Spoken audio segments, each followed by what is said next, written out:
Nas, bayan, inatasan ni Pangulong Ferdinand R. Marcos Jr.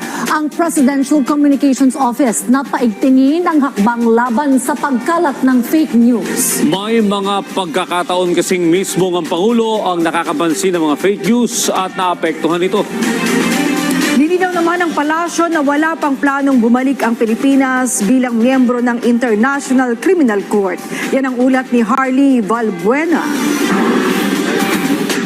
Inatasan ni Pangulong Ferdinand R. Marcos Jr. ang Presidential Communications Office na labanan ng fake news sa harap ng mas lumalang pagkalat nito simula nang magkalamat ang relasyon ng administrasyon kay Vice President Sara Duterte. Ayon kay PCO Undersecretary at Palace Press Officer Attorney Claire Castro, may mga pagkakataon na mismong ang Pangulo ang nakakapansin ng mga fake news at maging siya ay apektado nito. Nilinaw din ng Malacanang na fake news ang sinasabing nagalit umano si First Lady Liza Araneta Marcos kay dating Pangulong Rodrigo Duterte dahil hindi niya inappoint noon si Pangulong Marcos bilang Agriculture Secretary.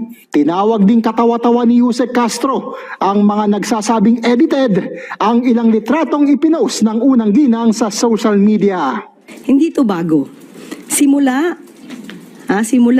nang hindi naging maayos ang pagtingin ni VP Sara sa pamilya Marcos, nag-start na po ang fake news. Kinwestiyon din ng Malacanang ang panawagan ni Attorney Harry Roque para sa panibagong People Power Revolution kasunod ng pagkakaresto kay dating Pangulong Rodrigo Duterte dahil sa kasong Crimes Against Humanity sa International Criminal Court. Kung kapayapaan anya ang layunin nito, bakit hinihiling ang pagbibitiw ni Pangulong Marcos?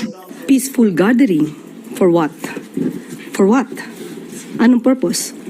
When they can discuss this over YouTube channel nila, over social media accounts nila, and for what is that gathering? If they really for peace, why are they asking for the resignation of PBBM? Nilinaw din ng palasyo na wala pang planong bumalik ang Pilipinas sa ICC. Ayon kay Yusek Castro, hindi pa napag-uusapan ang paksang ito. Iginit din ito na walang commitment ang Administrasyong Marcos sa ICC.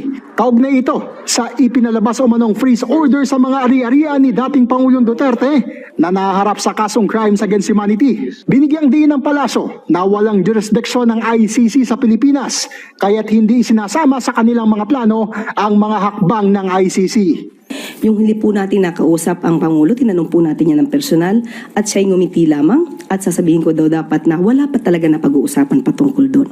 When it comes to the alleged incoming freeze order to be issued by the ICC, there is no commitment on our part, on the part of the administration, if we will comply with any order issued by the ICC, considering that the ICC as of the moment has no jurisdiction over the Philippines.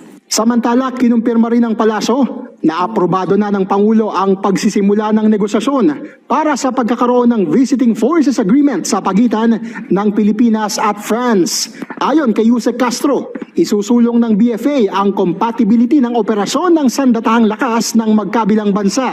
Sinabi pa ng palasyo na bukod sa France ay may iba pang bansa na posible ring magkaroon ng BFA sa Pilipinas. Naaprubahan na po yan na makikipag-negotiate po para po magkaroon po ng agreement ang dalawang bansa po. Hindi lamang po France, may mga iba pa pong bansa na maaaring sumunod po dito. At yan po naman ay inaprubahan na po ng Pangulo.